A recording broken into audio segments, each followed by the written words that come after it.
بسم اللہ الرحمن الرحیم۔ السلام علیکم ورحمۃ اللہ وبرکاتہ۔ یہ مختصر القدوری کا سبق نمبر 55 ہے۔ اس میں آپ کتاب احیاء الموات اور کتاب المأذون پڑھیں گے۔ سب سے پہلے کتاب احیاء الموات ہے۔ موات کا مطلب ایسی زمین ہے کہ جو کسی کی ملکیت بھی نہ ہو اور آبادی سے دور ہو، اور اس میں کوئی زراعت وغیرہ کے ذریعے سے اس کو آباد بھی نہ کیا گیا ہو، تو ایسی زمین جو ویران ہے، بنجر ہے، اس کو موات کہا جاتا ہے۔ تو اس زمین کو آباد کرنے کو احیاء کہا جاتا ہے، یعنی اس کو زندہ کرنا ہے، اس کو آباد کرنا ہے۔ تو اس کے متعلق کیا احکام ہیں، یہ اس باب میں بیان ہوں گے۔ الموات، سب سے پہلے موات کی تعریف بیان کر رہے ہیں کہ اس سے کون سی زمینیں مراد ہیں۔ ما لا ينتفع به، اس سے وہ زمین مراد ہے کہ جس سے فائدہ حاصل نہیں کیا جا رہا، من الارض، یعنی زمین میں سے ایسی چیز جس سے فائدہ نہیں اٹھایا جا سکتا، لانقطاع الماء عنہ، کیونکہ پانی اس سے منقطع ہو گیا ہے، وہاں تک پانی نہیں پہنچ سکتا، پانی کی رسائی نہیں ہے، اس وجہ سے اس زمین سے فائدہ حاصل نہیں کیا جا رہا۔ او یا لغلبۃ الماء علیہ، پانی کے اس زمین پر غالب آنے کی وجہ سے، یعنی سیلاب وغیرہ کی وجہ سے پانی اس پر بہت زیادہ آ گیا ہے، جس کی وجہ سے وہاں پر کاشتکاری مشکل ہو گئی ہے۔ او ما اشبہ ذالک، یا اس طرح اور کچھ وجوہات ہیں ان سے ملتی جلتی، مما یمنع الزراعۃ، جو زراعت کو، کھیتی باڑی کو روک رہی ہیں، اس میں رکاوٹ پیدا کر رہی ہیں۔ تو ایسی وجوہات کی وجہ سے وہ زمین ویران ہو گئی ہے، اس میں زراعت وغیرہ نہیں ہو رہی، اس سے فائدہ نہیں اٹھایا جا رہا۔ تو یہ موات زمین ہے۔ فما کان منہا عادیا، ان میں سے جو زمین ایسی ہو کہ جو بہت پرانی زمین ہو، لا مالک لہو، یعنی مسلمانوں نے اس علاقے کو جب فتح کیا ہے تو وہ اس سے پہلے سے کسی کی ملکیت میں تھی، لیکن اس کے بعد فتح کے بعد کسی کی ملکیت میں نہیں آئی، کوئی اس کا مالک معلوم نہیں ہے۔ او کان مملوکا فی الاسلامی، یا پھر وہ زمانہ اسلام میں، یعنی جب مسلمانوں نے اس علاقے کو فتح کیا ہے، اس کے بعد وہ کسی کی ملکیت میں تو تھی، لیکن آگے پھر چلتے چلتے وہ کس کے پاس ہے اور ابھی کس کے پاس ہے، لا یعرف لہ مالک بعینہ، تو ابھی اس کا کوئی متعین مالک معلوم نہیں ہوتا۔ وہو بعید من القریۃ، اور وہ جو زمین ہے وہ آبادی سے، بستی سے بھی کافی دور ہے، بحیث، اتنی زیادہ دور ہے کہ اذا وقف انسان، کہ اگر کوئی انسان کھڑا ہو، فی اقصی العامری، آبادی کے کنارے پر، یعنی جہاں پر آبادی ختم ہو رہی ہے وہاں پر ایک بندہ کھڑا ہو، فصاح، اور وہ چلائے، لم یسمع الصوت فیہ، تو وہ جو زمین ہے، موات زمین، وہاں پر اس کی آواز سنائی نہ دے، اتنی وہ آبادی سے دور ہو، فہو موات، تو یہ زمین موات کہلائے گی، ویران زمین کہلائے گی، یعنی اس میں کوئی زراعت وغیرہ بھی نہیں ہو رہی اور کوئی اس کا مالک بھی معلوم نہیں ہے اور وہ آبادی سے بھی کافی دور ہے، تو اس کو موات کہا جائے گا۔ اس کا حکم یہ ہے، من احیاہ، جو اس زمین کو آباد کرے گا، یعنی اس میں زراعت وغیرہ کاشتکاری کرے گا، باذن الامام، وہاں کا جو امام ہے، حکمران ہے، اس کی اجازت سے، ملکہ، تو وہ اس زمین کا مالک بن جائے گا۔ وَإِنْ أَحْيَاهُ بِغَيْرِ إِذْنِهِ، اگر وہ امام کی اجازت کے بغیر اس کو آباد کرے گا، لم یملکہ عند ابی حنیفہ رحمہ اللہ، تو امام ابو حنیفہ رحمہ اللہ کے نزدیک وہ اس کا مالک نہیں بنے گا۔ وقال،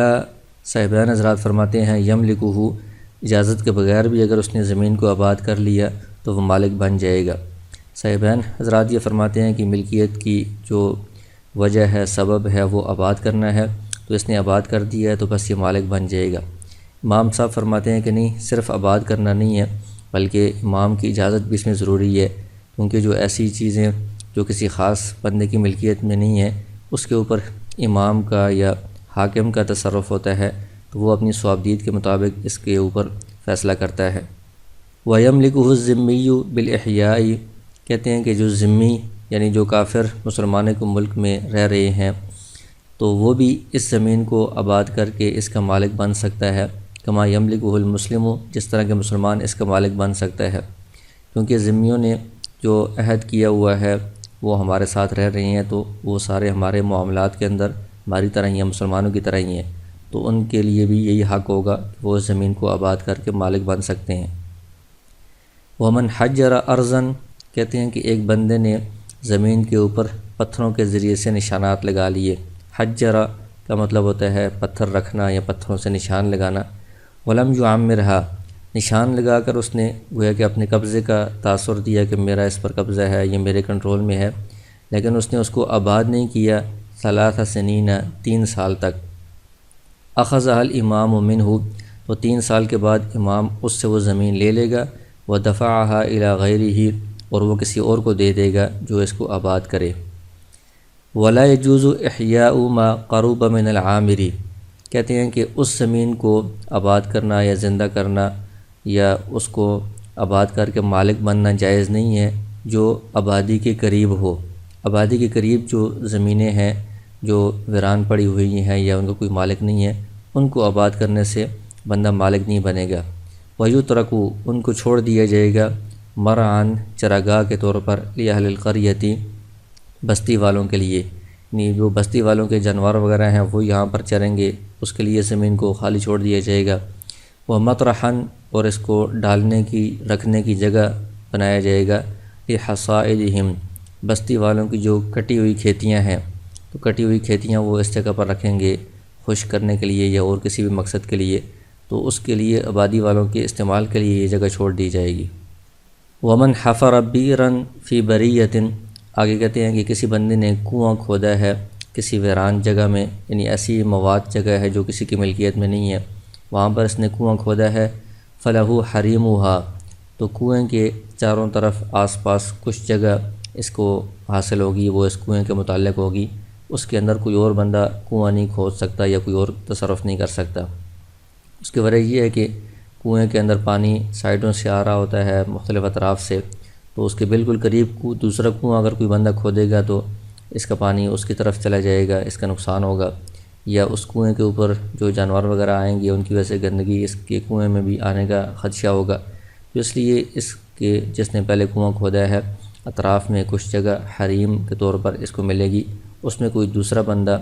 کنواں نہیں کھود سکتا اور کوئی تصرف نہیں کر سکتا۔ فَإِنْ كَانَتْ، اگر یہ کنواں ہو، لِلْعَطْنِ، عطن کہتے ہیں اونٹوں کو پانی پلانا یا جانوروں کو پانی پلانا، اگر جانوروں کو پانی پلانے کے لیے یہ کنواں کھودا گیا ہے، فَحَرِيمُهَا 40 ذراعًا، تو اس کا جو حریم ہے وہ 40 ذراع ہوگا، یعنی اس ذراع سے 1 ہاتھ والا جو ذراع ہے وہ مراد ہے، 40 گز، یعنی 1 ہاتھ والا جو گز ہوتا ہے وہ اس کی چاروں طرف جگہ اس کنویں کے ساتھ متعلق ہوگی، اس کو ملے گی۔ وَإِنْ كَانَتْ لِلنَّاضِحِ، اور اگر یہ جو کنواں ہے یہ کھیتی کو سیراب کرنے کے لیے ہے، فَحَرِيمُهَا 60 ذراعًا، تو اس کی جو حریم ہے وہ 60 ذراع ہوگی، یعنی چاروں طرف 60 ذراع اس کنویں کے ساتھ زمین متعلق ہوگی جس میں کوئی دوسرا کنواں نہیں کھود سکتا۔ وَإِنْ كَانَتْ عَيْنًا، اور اگر کسی نے چشمہ بنایا ہے، فَحَرِيمُهَا 500 ذراعًا، تو اس کی جو حریم ہے وہ 500 ذراع تک ہوگی، چاروں اطراف میں کوئی بندہ اس میں کنواں وغیرہ چشمہ نہیں بنا سکتا۔ فَمَنْ أَرَادَ أَنْ يَحْفِرَ بِئْرًا فِي حَرِيمِهَا، تو جس بندے نے پہلے کنواں کھودا ہے یا چشمہ بنایا ہے، اس کی جو حریم ہے جس کا یہ پیچھے بیان ہوا ہے، اس حریم کے اندر کوئی دوسرا بندہ کنواں کھودتا ہے، مُنِعَ مِنْهُ، تو اس کو روکا جائے گا، وہ اس میں نہیں کھود سکتا۔ وَمَا تَرَكَ الْفُرَاتُ أَوِ الدَّجْلَةُ، آگے کہتے ہیں کہ کوئی بھی دریا ہے، مثلا دریائے فرات ہے یا دریائے دجلہ ہے، تو یہ اپنی جگہ سے ہٹ کے ہیں، انہوں نے اپنی جگہ سے ہٹ کر زمین چھوڑی ہے۔ وَعَدَلَ عَنْهُ الْمَاءُ، اس زمین سے پانی ہٹ گیا ہے، دوسری طرف گھوم کر دوسری طرف بہنے لگا ہے۔ فَإِنْ كَانَ يَجُوزُ عَوْدُهُ إِلَيْهِ، تو وہاں پر اندازہ لگایا جائے گا کہ اگر پانی کا دوبارہ اس پرانی والی جگہ جہاں پر پہلے بہہ رہا تھا یہاں پر لوٹ کر آنا ممکن ہو، لم یجوز احیاؤہ، تو یہ جو جگہ ہے جو ابھی دریا نے چھوڑی ہوئی ہے لیکن بعد میں وہ دوبارہ اس کی طرف واپس آ سکتا ہے، تو اس جگہ کو آباد کرنا جائز نہیں ہوگا، کوئی بندہ اس کو آباد کر کے اس کا مالک نہیں بن سکتا، کیونکہ وہ جو دریا ہے وہ دوبارہ اس طرف آئے گا، دریا کے ساتھ عام لوگوں کا حق متعلق ہوتا ہے، تو اس میں پھر عام لوگوں کا نقصان ہوگا۔ وَإِنْ كَانَ لَا يَجُوزُ أَنْ يَعُودَ إِلَيْهِ، اور اگر اس دریا کا اس زمین کی طرف واپس آنا ممکن نہیں ہے، فَهُوَ كَالْمَوَاتِ، تو یہ جو زمین ہے جس سے دریا ہٹ گیا ہے، دریا نے چھوڑی ہے، یہ مواد زمین کی طرح ہوگی جس کا پیچھے شروع میں ذکر آیا ہے۔ اذا لم يكن حریما لعامر، اگر یہ کسی آبادی یا کسی بستی والے کا حریم نہیں ہے، یعنی اس کے قریب کسی اور کا کنواں، چشمہ یا کوئی ایسا ضرورت کی چیز نہیں ہے کہ جس کی حریم میں یہ جگہ آتی ہو، تو یملکہ من احیاہ، جو بندہ بھی اس کو آباد کرے گا تو وہ اس کا مالک بن جائے گا، لیکن اس وقت باذن الامام، جب امام کی اجازت سے اس کو آباد کرے تب وہ اس کا مالک بنے گا۔ ومن کان لہ نہر فی ارض غیرہ، ایک شخص کی کسی دوسرے کی زمین کے اندر نہر ثابت ہو جاتی ہے کہ اس کی زمین کے اندر نہر چل رہی ہے، فلیس لہ حریم عند ابی حنیفہ رحمہ اللہ، امام ابو حنیفہ رحمہ اللہ کے نزدیک اس کو صرف نہر کا حق حاصل ہوگا، نہر وہ اس کی ملکیت شمار ہوگی، نہر کے آس پاس کوئی حریم اس کے لیے شمار نہیں کی جائے گی، اس کو نہیں دی جائے گی، کیونکہ پیچھے جو مسائل آئے تھے حریم والے وہ مواد زمین کے متعلق تھے، کہ جو ویران زمین ہے، جو کسی کی ملکیت نہیں ہے، تو وہاں پر کنویں کے آس پاس 40 زرہ یا 60 زرہ اور چشمے کے آس پاس 500 زرہ اس کو حریم حاصل ہو رہی تھی۔ یہاں پر چونکہ مواد اور ویران زمین نہیں ہے، بلکہ یہ کسی کی مملوکہ زمین ہے، کسی بندے کی زمین ہے جو اس کا مالک ہے، تو اس کی زمین سے بغیر کسی ثبوت کے اس کو حریم حاصل نہیں ہوگا، نہر کے علاوہ کوئی زمین اس کو حاصل نہیں ہوگی۔ الا ان یکون لہ البینۃ علی ذلک، البتہ اگر اس کے پاس گواہ موجود ہوں، ثبوت موجود ہو کہ تمہاری زمین کے اندر اتنی نہر بھی میری ہے اور نہر کے آس پاس کچھ حریم والی جگہ بھی میری ہے، بینہ ہو تب اس کو یہ حریم ملے گی، اس کے بغیر اس کو نہیں ملے گی، کیونکہ دوسرے کی ملکیت سے اس کو زمین کا حصہ نہیں دیا جا سکتا۔ وعندہما، صاحبین یہ فرماتے ہیں، لہو مسنات النہر، اس کو نہر کی جو پگڈنڈی ہے، دونوں طرف باریک راستہ وہ زمین کا اس کو دیا جائے گا، یمشی علیہ، کہ نہر کے اندر پانی چلانے کے لیے یا مختلف کاموں کے لیے یہ اس راستے پر چل سکے، ویلقی علیہ طینہ، نہر کے اندر اگر پانی وغیرہ کیچڑ مٹی اگر بھر جاتی ہے تو وہ نکال کر وہ سائڈوں پر راستے پر وہ رکھے گا، تو اتنی زمین اس کو حاصل ہوگی۔ اس کے بعد کتاب المأذون ہے،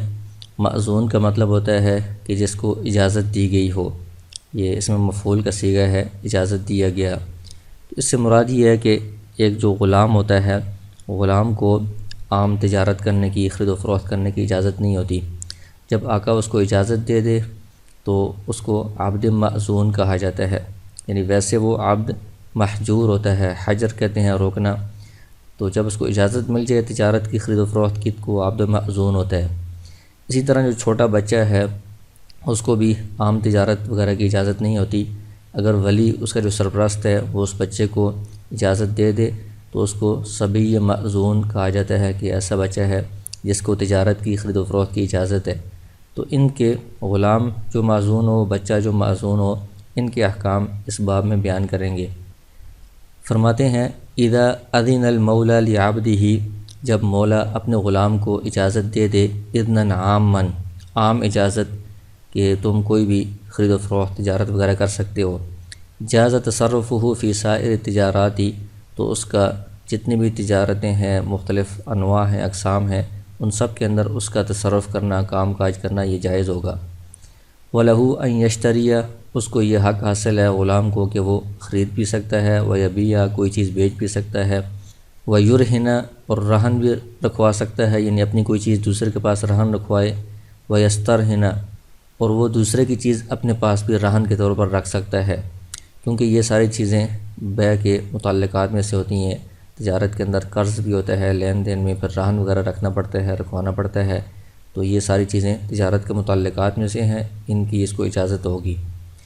وَإِنْ أَذِنَ لَهُ فِي نَوْعٍ مِّنْهَا دُونَ غَيْرِهِ، اگر مولا نے غلام کو اجازت دی ہو تجارت کی کسی ایک قسم کی، باقیوں کی اجازت نہیں دی، فَهُوَ مَأْذُونٌ فِي جَمِيعِهَا، تو چونکہ اس کو اجازت مل گئی ہے تو یہ تمام انواع کے اندر اجازت دیا ہوا شمار ہوگا، یعنی تمام تجارتوں کے اندر اس کے اندر اہلیت آ جائے گی، اگرچہ اس کو کام وہی کرنا چاہیے جس کی مولا نے اجازت دی ہے، باقی کام یہ نہ کرے، لیکن باقی کاموں کی بھی اہلیت اس کے اندر آ جائے گی، کیونکہ یہ معزون بن گیا ہے، اس کے اندر تجارت کی اہلیت پائی جا رہی ہے۔ فَإِذَا أَذِنَ لَهُ فِي شَيْءٍ بِعَيْنِهِ فَلَيْسَ بِمَأْذُونٍ، اگر آقا کسی خاص چیز کو بیچنے کا یا خریدنے کا اس کو حکم دے، اس کو اجازت دے، تو اس صورت میں یہ غلام مأذون شمار نہیں ہوگا، کیونکہ کسی خاص چیز کو بیچنا یا خریدنا یہ خدمت کے زمرے میں آتا ہے، کہ جس طرح خادم کو کہا جاتا ہے کہ یہ بازار سے فلاں چیز لے آؤ یا فلاں چیز فلاں کو بیچ دو، تو یہ تجارت کے قبیل سے نہیں ہے، یہ 16 سال سے جس طرح بندہ لاتا ہے خدمت کے طور پر، یہ اس طرح آقا نے اس کو اجازت دی ہے، تو اس صورت میں غلام مأذون نہیں بنے گا۔ وَإِقْرَارُ الْمَأْذُونِ بِالدُّيُونِ وَالْغُصُوبِ جَائِزٌ، تو یہ جو عبد معزون ہے جس کو تجارت کی اجازت دی گئی ہے، جو تجارت وغیرہ کر رہا ہے، تو اگر وہ اس دوران قرضے کا اقرار کرتا ہے کہ مجھ پر فلاں بندوں کا قرضہ ہے، تو یہ قرضے کا اقرار بھی اس کا درست ہوگا۔ غصب کا اقرار کرتا ہے کہ میں فلاں سے چیز غصب کی ہے، تو یہ بھی درست ہوگا، کیونکہ قرض جو ہوتا ہے یہ تجارت کے اندر ہوتا رہتا ہے، لین دین کے معاملات میں، تو اس کا یہ اقرار درست ہوگا۔ وَلَيْسَ لَهُ أَن يَتَزَوَّجَ، تو جو امور تجارت سے متعلق ہیں وہ تو اس کو ان کا حق حاصل ہوگا، غلام کر سکتا ہے، لیکن جن امور کے تعلق تجارت کے ساتھ نہیں ہے، تجارت میں وہ معاون نہیں ہے، تو وہ کام غلام نہیں کر سکتا۔ تو ان میں سے کچھ کام بیان کیے ہیں کہ غلام کو یہ حق حاصل نہیں ہے ان یتزوج،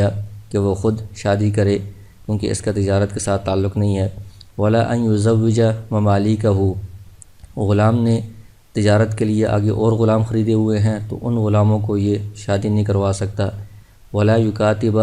کسی غلام کو مکاتب نہیں بنا سکتا۔ ولا یعتق علی مال، کسی غلام کو مال کے ذریعے سے آزاد نہیں کر سکتا، کیونکہ مکاتب بنانا، آزاد کرنا، شادی کروانا یہ تجارت کے قبیل سے نہیں ہے، تجارت کی اقسام میں سے نہیں ہے۔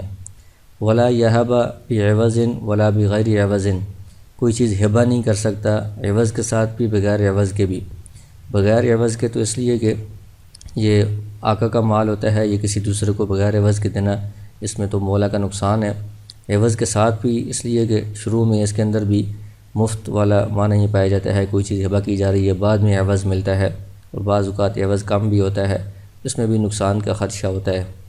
الا ان یہدی الیسیر من الطعام، البتہ اگر تھوڑا بہت کھانا کسی کو کھلانا ہو تو یہ کھانا کسی کو ہدیہ دے دے، تو اس کی عام طور پر تجارت میں ضرورت پڑتی ہے۔ او یضیف، یا یہ مہمان نوازی کرے، من یطعمہ، اس شخص کی جو اس کو کھانا کھلاتا رہتا ہے، تو خرید و فروخت میں کسی کو کھانا کھلا دیا یا کچھ تھوڑا بہت کھانے کی چیز ہدیہ دے دی، اس سے تعلق بنتا ہے، معاشرت بنتی ہے اور تجارت آگے بڑھتی ہے، تو یہ کر سکتا ہے۔ وَدُيُونُهُ مُتَعَلِّقَةٌ بِرَقَبَتِهِ، اس غلام کے اوپر جو قرضے آ رہے ہیں ان کا تعلق اس غلام کی گردن کے ساتھ ہوگا، یعنی خود غلام کی گردن پر یہ قرضے آئیں گے، اور ان قرضوں کو ادا کرنے کے لیے یباع فیہا للغرماء، جو غلام کے پاس مال ہے پہلے وہ مال ادا کریں گے قرضوں کو ادا کرنے کے لیے، اگر وہ مال کافی نہ ہو، قرضے اس سے بھی زیادہ ہوں، تو اس غلام کو جو معزون ہے اس کو بیچا جائے گا، اور اس کو بیچ کر جو قیمت حاصل ہوگی وہ غرماء کو، قرض خواہوں کو دی جائے گی۔ الا ان یفتیہ المولا، البتہ اگر مولا کہے، آقا کہے کہ میں اس کا فدیہ دیتا ہوں، یعنی اس کے سارے قرضے میں ادا کرتا ہوں، غلام کو نہ بیچا جائے، تو اس صورت میں آقا سارے قرضے ادا کر دے گا اور غلام پھر بچ جائے گا، اس کو نہیں بیچا جائے گا۔ وَيُقَسَّمُ ثَمَنُهُ بَيْنَهُمْ بِالْحِصَّصِ، جس صورت میں غلام کو بیچا گیا ہے، جو اس کی قیمت حاصل ہوئی ہے، تو اس قیمت کو جو قرض خواہ ہیں ان کے درمیان ان کے حصوں کے بقدر تقسیم کیا جائے گا، یعنی جتنے سب کے قرضے ہیں ان کا اس قیمت میں سے جتنا جتنا حصہ ادا کیا جا سکتا ہے اتنا حصہ ادا کیا جائے گا۔ یعنی اگر قیمت کم ہے، قرضے زیادہ ہیں، تو ایسا نہیں ہے کہ ایک دو کو وہ ساری قیمت دے کر ان کا پورا قرض ادا کر دیا جائے اور دوسرے قرض خواہوں کو بالکل چھوڑ دیا جائے، اس طرح نہیں ہے، بلکہ سب میں تھوڑا تھوڑا کر کے تقسیم کیا جائے گا۔ فَإِن فَضُلَ مِن دُيُونِهِ شَيْءٌ طُولِبَ بِهِ بَعْدَ الْحُرِّيَّةِ، اگر غلام کا مال بھی دے دیا ہے قرضوں میں، غلام کو بیچ کر اس کی قیمت بھی قرضوں میں دے دی ہے، پھر بھی اس کے قرضوں میں سے کوئی چیز بچ گئی ہے، تو اس قرضے کا اس غلام سے مطالبہ کیا جائے گا بعد الحریتی، آزادی کے بعد، آزاد ہونے کے بعد اس قرضے کا اس غلام سے مطالبہ کیا جائے گا۔ وَإِنْ حُجِرَ عَلَيْهِ، اور کسی وقت غلام کے اوپر پابندی لگ گئی، حجر کا مطلب ہوتا ہے کہ اس کو روکنا، کہ آقا نے اس کو خرید و فروخت وغیرہ تجارت سے روک دیا، لم یسر محجوراً علیہ، تو یہ محجور شمار نہیں کیا جائے گا، یعنی روکا ہوا شمار نہیں کیا جائے گا، حتیٰ یظہر الحجر بین اہل السوق، جب تک کہ بازار والوں کے درمیان اس کا یہ جو محجور ہونا ہے یہ مشہور نہ ہو جائے، ظاہر نہ ہو جائے، کیونکہ جب تک تھوڑے سے بندوں کو پتہ چلا، زیادہ بندوں کو پتہ نہیں چلا، تو لوگ اس سے لین دین کے معاملات کرتے رہیں گے، تو اس صورت میں ان کے نقصان ہونے کا خدشہ ہے۔ جب تک اکثر لوگوں کو پتہ نہ چل جائے تب تک اس کو محجور نہیں شمار کیا جائے گا۔ فَإِن مَاتَ الْمَوْلَى، اگر مولا کا انتقال ہو جاتا ہے آقا کا، او جنہ، یا وہ مجنون ہو گیا ہے، او لحق بدار الحرب مرتدن، یا مرتد ہو کر وہ دار الحرب میں چلا گیا ہے، صار المأذون محجوراً علیہ، تو اس صورت میں یہ جو عبد معزون ہے غلام، یہ خود بخود محجور بن جائے گا، یعنی اس سے خرید و فروخت کی جو اجازت ہے وہ سلب ہو جائے گی، اس لیے کہ اس کو جو اجازت مل رہی ہے وہ آقا کی طرف سے مل رہی ہے نائب بن کر۔ تو ان صورتوں میں، موت کی صورت میں، جنون اور ارتداد کی صورت میں، خود جو آقا ہے اس کے اندر اہلیت باقی نہیں رہی، تو جب اس کے اندر اہلیت نہیں ہے تو اس کا جو نائب غلام ہے اس کے اندر بھی اہلیت نہیں رہے گی تجارت وغیرہ کی، وہ محجور ہو جائے گا۔ ولو ابق العبد المأذون، اور کسی وقت یہ جو عبد معزون ہے بھاگ گیا، سارا محجوراً علیہ، تو اس صورت میں بھی یہ محجور شمار ہوگا، اس کی جو تجارت کی خرید و فروخت کی اجازت ہے وہ ختم ہو جائے گی، اس لیے کہ تجارت کی اجازت اعتماد کی بنیاد پر ہوتی ہے، تو جو بھاگنے والا ہے اس کے اوپر کوئی اعتماد نہیں کیا جا سکتا کہ وہ لوگوں کا مال لے کر بھاگ جائے گا۔ وَإِذَا حُجِرَ عَلَيْهِ، اور جس صورت میں اس کو تجارت وغیرہ سے روک لیا گیا، فَإِقْرَارُهُ جَائِزٌ، تو روکنے کے بعد اس کا جو اقرار ہے یہ جائز ہوگا، فِيمَا فِي يَدِهِ مِنَ الْمَالِ، اس کے پاس جو کچھ مال ہے اس کے بارے میں، یعنی جب اس کو تجارت وغیرہ کی پہلے اجازت تھی، پھر کسی وقت وہ اجازت ختم کر دی گئی، تو اس وقت اس کے پاس جو کچھ مال ہے اس مال کے بارے میں وہ کہہ سکتا ہے کہ یہ فلاں کی میرے پاس امانت ہے، یا فلاں کا میں نے یہ قرضہ دینا ہے، یا فلاں سے ہی میں نے غصب کیا ہے، اس طرح کا جو بھی اقرار کر رہا ہے امام ابو حنیفہ رحمہ اللہ کے نزدیک یہ اس کا اقرار درست ہوگا، اور اس مال کو اسی طرح آگے تقسیم کیا جائے گا۔ وقال لا يصح اقرارہ، صاحبین حضرات یہ فرماتے ہیں کہ اس کا یہ اقرار درست نہیں ہے، بلکہ اب یہ مال مولا کی ملکیت ہے، مولا اپنے حساب سے اس کو آگے استعمال کرے گا۔ وَإِذَا لَزِمَتْهُ دُيُونٌ تُحِيطُ بِمَالِهِ وَرَقَبَتِهِ، اگر غلام کے اوپر اتنے قرضے لازم ہو گئے ہیں کہ جو اس کے پاس مال ہے اس کو بھی گھیرے ہوئے ہیں اور اس کی گردن کو بھی گھیرے ہوئے ہیں،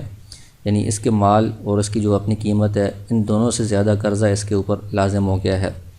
لم يملك المولا ما في يده، تو اس صورت میں اس غلام کے پاس جو کچھ بھی ہے مولا اس کا، آقا اس کا مالک نہیں ہوگا،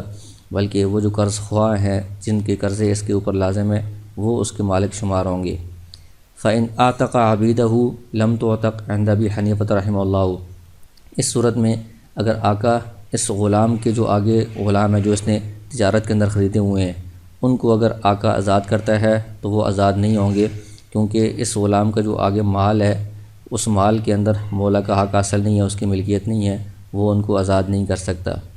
وقال یملک ما فی یدہ، صاحبین حضرات یہ فرماتے ہیں کہ جو آقا ہے وہ اس غلام کے ہاتھ میں جو کچھ مال ہے اس کا مالک ہوگا، وہ اس کے غلاموں کو آزاد کر سکتا ہے۔ وَإِذَا بَاعَ عَبْدٌ مَأْذُونٌ مِّنَ الْمَوْلَى شَيْئًا بِمِثْلِ الْقِيمَةِ، کہتے ہیں کہ یہ جو غلام ہے جس کو خرید و فروخت کی اجازت دی گئی ہے، یہ اگر اپنے مولا کو کوئی چیز بیچتا ہے مثل القیمت، یعنی قیمت جتنی عام مارکیٹ ریٹ ہے اس کے مطابق بیچتا ہے، جائزہ یہ اس کا بیچنا جائز ہے کیونکہ اس میں وہ کوئی نقصان نہیں کر رہا۔ وَإِنْ بَاعَ بِنُقْصَانٍ لَمْ يَجُزْ، اگر وہ نقصان کے ساتھ بیچ رہا ہے، یعنی کم قیمت میں آقا کو چیز بیچ رہا ہے، تو یہ اس کا بیچنا جائز نہیں ہوگا، کیونکہ جب اس کے اوپر قرضے آ گئے ہیں تو قرضوں کی وجہ سے جو قرض خواہ ہے ان کا حق متعلق ہو گیا ہے اس کے مال کے ساتھ، تو یہ ان کے حق کو ضائع کر رہا ہے اپنے آقا کو کم قیمت میں چیز بیچ کر۔ وَإِنْ بَاعَهُ الْمَوْلَى شَيْئًا بِمِثْلِ الْقِيمَةِ أَوْ أَقَلَّ جَازَ الْبَيْعُ، اگر آقا کوئی چیز بیچے غلام کو جو اصل قیمت ہے اس کے برابر یا اس سے کم قیمت پر، تو یہ بیع جائز ہے کیونکہ اس میں غلام کا فائدہ ہے، کوئی اس کو نقصان نہیں ہو رہا۔ فَإِنْ سَلَّمَهُ إِلَيْهِ قَبْلَ قَبْضِ الثَّمَنِ بَطَلَ الثَّمَنُ، اگر آقا نے اس کو کوئی چیز بیچی تھی اور اس کے حوالے کر دی، مبیع اس کے حوالے کر دی، ابھی ثمن پر قبضہ نہیں کیا، تو ثمن باطل ہو جائے گا، کیونکہ جب آقا نے اس کو کوئی چیز بیچی ہے اور اس کے سپرد بھی کر دی ہے تو اب اس کا جو ثمن ہے وہ غلام کے اوپر دین قرض شمار ہوگا، اور آقا کا قرض غلام کے اوپر یہ معتبر نہیں ہے، اس لیے اس دین کا اعتبار نہیں ہوگا اور ثمن باطل شمار ہوگا۔ وَإِنْ أَمْسَكَهُ فِي يَدِهِ حَتَّى يَسْتَوْفِيَ الثَّمَنَ جَازَ، اور اگر آقا نے کوئی چیز بیچی ہے اور وہ ابھی اس کے مبی غلام کے سپرد نہیں کر رہا، اپنے ہاتھ میں اس کو روک رہا ہے یہاں تک کہ جب تک ثمن نہ مل جائے، تو اس کے لیے یہ روکنا جائز ہے۔ وَإِنْ أَعْتَقَ الْمَوْلَى الْعَبْدَ الْمَأْذُونَ، اگر یہ جو غلام تھا جس کو خرید و فروخت کی اجازت دی گئی تھی، اس کو مولا نے آزاد کر دیا، وَعَلَيْهِ دُيُونٌ، اور اس کے اوپر قرضے بھی تھے لوگوں کے، فَعِتْقُهُ جَائِزٌ، تو اس کو آزاد کرنا جائز ہے، وَالْمَوْلَى ضَامِنٌ بِقِيمَتِهِ لِلْغُرَمَاءِ، تو چونکہ جب دیون ہوں تو غلام کو بیچ کر ان دیون کو ادا کیا رہتا ہے، قرضوں کو ادا کیا رہتا ہے، اور مولا نے اس کو آزاد کر دیا ہے، اب بیچنا تو ممکن نہیں ہے، اب مولا کو کہا جائے گا کہ اس کی جو قیمت ہے اس کا وہ ضمان ادا کرے گا، اور اس قیمت سے غرماء کو قرضے ادا کیے جائیں گے، قرض خواہوں کو۔ وما بقی من الدیون، اور اس قیمت کے ذریعے سے قرضوں کو ادا کیا جائے گا، اس کے بعد جو دیون میں سے کچھ باقی ہوں، یطالب بہ المعتق، تو جو معتق ہے یعنی وہ غلام جس کو آزاد کیا گیا ہے، اس سے مطالبہ کیا جائے گا کہ وہ ابھی کمائی کر کے ان قرضوں کو ادا کرے۔ وَإِذَا وَلَدَتِ الْمَأْذُونَةُ مِنْ مَوْلَاهَا، اور اگر کوئی عورت تھی باندھی جس کو خرید و فروخت کی تجارت کی اجازت تھی اور آقا سے اس کا بچہ پیدا ہو گیا، فَذَلِكَ حِجْرٌ عَلَيْهَا، تو یہ اس کے اوپر روک شمار ہو گئی، یعنی اس کی تجارت کی جو اجازت تھی وہ ختم ہو جائے گی، اب وہ تجارت خرید و فروخت وغیرہ نہیں کر سکتی۔ وَإِنْ أَذِنَ وَلِيُّ الصَّبِيِّ لِلصَّبِيِّ فِي التِّجَارَةِ، آگے بچے کے احکام بیان کر رہے ہیں۔ یہ چھوٹا بچہ ہے، اس کا جو ولی ہے، سرپرست ہے، وہ اگر اجازت دیتا ہے بچے کو تجارت کی، خرید و فروخت کی، فَهُوَ فِي الشِّرَاءِ وَالْبَيْعِ، تو وہ خریدنے کے اندر اور بیچنے کے اندر کالعبد المعزون، غلام جس کو اجازت دی گئی ہو اس کی طرح ہی ہیں۔ پیچھے جتنے احکام غلام سے متعلق بیان ہوئے ہیں تو بچے سے متعلق بھی وہی احکام ہوں گے جس کو تجارت کی اجازت دی گئی ہو۔ اذا کان یعقل البیع والشراء، تو یہ بچے کو اجازت دینا اس وقت درست ہے کہ جب وہ خرید و فروخت کو سمجھتا ہو، نفع و نقصان کو سمجھتا ہو، اس وقت اس کے لیے اجازت معتبر ہوگی۔